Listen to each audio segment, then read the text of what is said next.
నమస్కారం. Kuchipudi certificate course. Kuchipudi certificate కోర్సులో ఏమేమి అంశాలు ఉంటాయి? ఎన్ని ఇయర్స్ స్టడీ చేయాల్సి ఉంటుంది? ఎక్కడ చేయవచ్చు ఈ కూచిపూడి సర్టిఫికేట్ కోర్స్? ఈ వివరాలన్నీ కూడా మనం ఈ వీడియోలో తెలుసుకుందాం. కూచిపూడి సర్టిఫికేట్ కోర్స్ మనము పొట్టి శ్రీరాములు తెలుగు యూనివర్సిటీ కింద ఎగ్జామ్స్ రాయవలసి ఉంటుంది. ఇందులో మనకి 2 పేపర్స్ ఉంటాయి.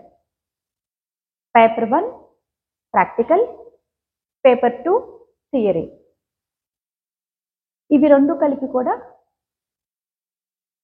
ప్రైవేట్గా రాస్తే ఒకే ఇయర్లో వెళ్ళొచ్చు. ఒకే ఇయర్లో అంటే మీరు ఆల్రెడీ నేర్చుకుంటూ ఉండాలి. స్టెప్స్ మీద జిటీస్ మీద కొంచెం అవగాహన కలిగి ఉంటే సింగిల్ ఇయర్లో మీరు అటెంప్ట్ చేసుకోవచ్చు.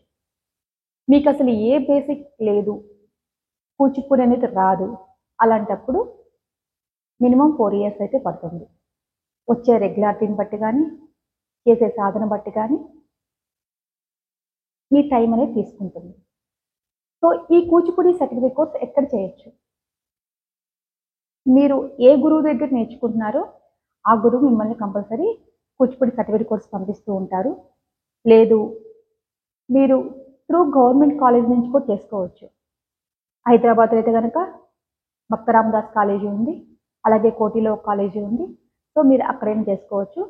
అక్కడ మీరు చేసుకోవాల్సి ఉంటే కనుక 4 ఇయర్స్ కంపల్సరీ కూడా కాలేజీకి మీరు రెగ్యులర్గా వెళ్తూ సిలబస్ నేర్చుకోవాల్సి ఉంటుంది. అప్పుడు మీరు ఎవ్రీ ఇయర్ ఒక్కొక్క ఎగ్జామ్ రాసుకుంటూ 4th ఇయర్కి వస్తారన్నమాట. ప్రైవేట్గా రాసుకుంటే 4 ఇయర్స్ కలిపేసి మీరు ఒకేసారి రాస్తూ ఉంటారు. సో ఎవ్రీ ఇయర్ కూడా మీరు క్వాలిఫై అవుతూ 4th ఇయర్లో అందరూ కలిపి కామన్గా ఒక ఎగ్జామ్ ఉంటుంది.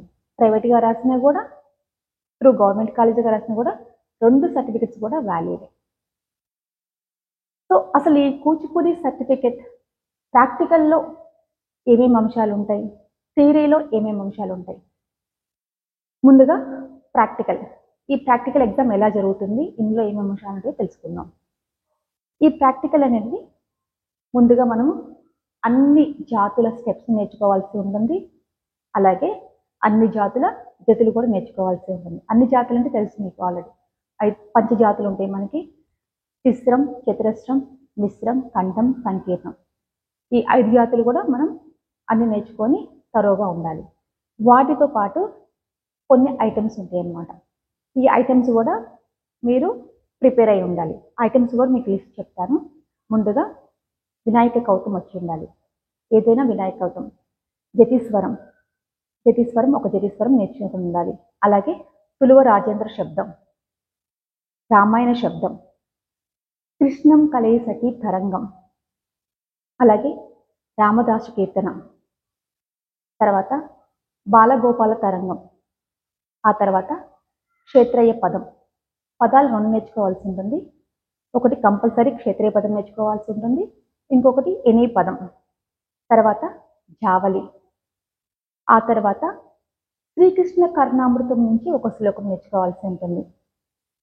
తర్వాత మండూక శబ్దం, దశావతార శబ్దం, అన్నమాచారి కీర్తన, పదవర్ణం, దేవీ స్తుతి మీద ఒక శ్లోకం, ఆ తర్వాత ఒక ధరువు, ఆధ్యాత్మిక రామాయణ కీర్తన. ఈ అంశాలన్నిటి మీద కూడా మీరు తరోగా ఉంటే ప్రాక్టికల్ ఎగ్జామ్స్కి మీరు ఎలిజిబుల్ అవుతారు. ఈ ప్రాక్టికల్ ఎగ్జామ్ ఎలా ఉంటుంది అంటే త్రూ మనము పెట్టుకున్న సెంటర్ని బట్టి ఐదర్ కోటిలో కానీ లేకపోతే హైదరాబాద్లో చెప్తున్నాను ఇది నేను, కోటిలో కానీ లేకపోతే భక్త రామదాస్ ఉంది వెస్ట్ పారెడ్పల్లిలో, ఆ రెండింటిలో ఏదో ఒక సెంటర్ తీసుకొని ఎగ్జామ్ చేసుకోవచ్చు. అదే వేరే ఊర్లో అయితే అక్కడ సంబంధించిన కాలేజెస్ ఉంటే అక్కడ మీరు అప్లై చేసుకోవచ్చు అనమాట.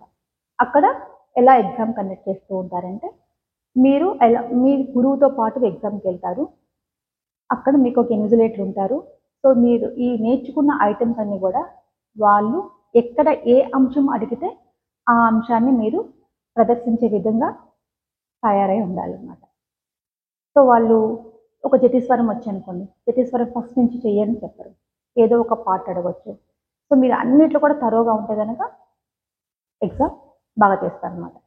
అదేవిధంగా థియరీలో ఏమేమి అంశాలు ఉంటాయి? ముందుగా ఫస్ట్ ఇయర్లో ఏమేమి అంశాలు ఉంటాయి అంటే నాట్యోత్పత్తి అంటే మన డాన్స్ అసలు ఎలా స్టార్ట్ అయింది, ఎలా వచ్చింది, ఎక్కడి నుంచి వచ్చింది, వీటంతా గురించి కూడా క్లుప్తంగా అందులో మీకు ఉంటుంది.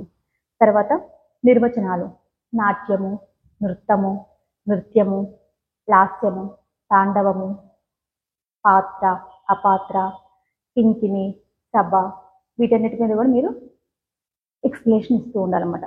ఆ తర్వాత సప్తతాళాలు, మన ఈ సప్తతాళాలు దాని యొక్క టేబుల్ అంటే పట్టిక, 35 తాళాల పట్టిక కూడా మీరు రాయాల్సి ఉంటుంది. ఆ తర్వాత అసంహిత హస్తాలు అకార్డింగ్ టు అభినయ దర్పణం. తర్వాత పాదకర్మలు అకార్డింగ్ టు నాట్యశాస్త్రం. ఇది ఇంతవరకు మీకు ఫస్ట్ ఇయర్లో సిలబస్ ఉంటుంది. తర్వాత సెకండ్ ఇయర్లో ఏముంటుంది? సెకండ్ ఇయర్లో భారతీయ నాట్య శాస్త్రీయ నృత్య రీతులు ఉంటుందన్నమాట. అంటే మన ఇండియన్ డాన్స్ ఫామ్స్ ఉంటాయి కదా, అవి ఏమేంటి, ఎన్ని, వాటి గురించి కూడా అన్ని వివరించాల్సి ఉంటుంది. ఆ తర్వాత సంయుత హస్తాలు అభినయ దర్పణం ప్రకారం. తర్వాత చతుర్విధాభినయములు, ద్వాదశ హస్తపానాలు, నాట్యశాస్త్రకర్తల పేర్లు. తర్వాత శిరో దృష్టి భేదాలు అండ్ సిద్ధేంద్ర యోగి నారాయణ సిద్ధుల యొక్క జీవిత చరిత్రలు కూడా మీరు వివరించాల్సి ఉంటుంది సెకండ్ ఇయర్ సిలబస్లో. తర్వాత థర్డ్ ఇయర్, ఈ థర్డ్ ఇయర్లో కూచిపూడి నాట్య చరిత్ర గురించి, అలాగే భామాకలాపం, యక్షగానాలు, భాగవత మేళ నాటకాలు, వీటి యొక్క పుట్టుక అభివృద్ధి గురించి కూడా వివరించాల్సి ఉంటుంది. నవరసాలు, తర్వాత గ్రీవా భేదాలు, ఉత్తమ మధ్యమ అధమ నాయిక లక్షణాలని, దేవతా హస్తాలు, జయదేవుడు త్యాగరాజు యొక్క జీవిత చరిత్ర గురించి.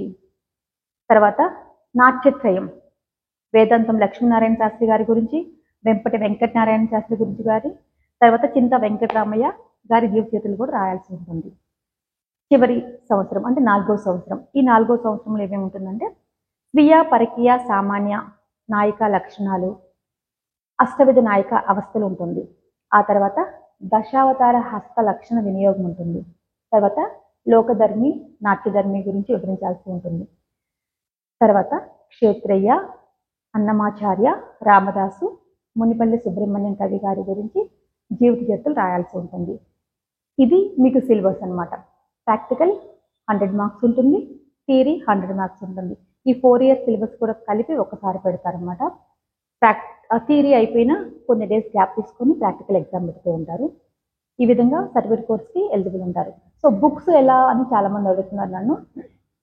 బుక్స్ అనేది మార్కెట్లో చాలా అవైలబుల్స్ ఉన్నాయి. చాలా మంది వారి పరిశోధన చేసి కానీ బుక్స్ రిఫర్ చేసుకొని రాశారు. నేనైతే అభినయ దర్పణం నాట్యశాస్త్రాన్ని ఫాలో అయ్యి రాసుకున్నాను, ఓన్ బుక్ ప్రిపేర్ చేసుకున్నాను. సో ఆ ఓన్ బుక్కే మా స్టూడెంట్స్ కూడా ఫాలో అవుతూ రాస్తున్నారు అనమాట. మీరు అభినయ దర్పణం నాట్యశాస్త్రం మీకు మార్కెట్లో అవైలబుల్ ఉంటాయి, అవి కొనుక్కొని వాటి చూసి ఈ సిలబస్లో ఉన్న అంశాల ప్రకారం మీరు ప్రిపేర్ అవ్వచ్చు. నమస్తే.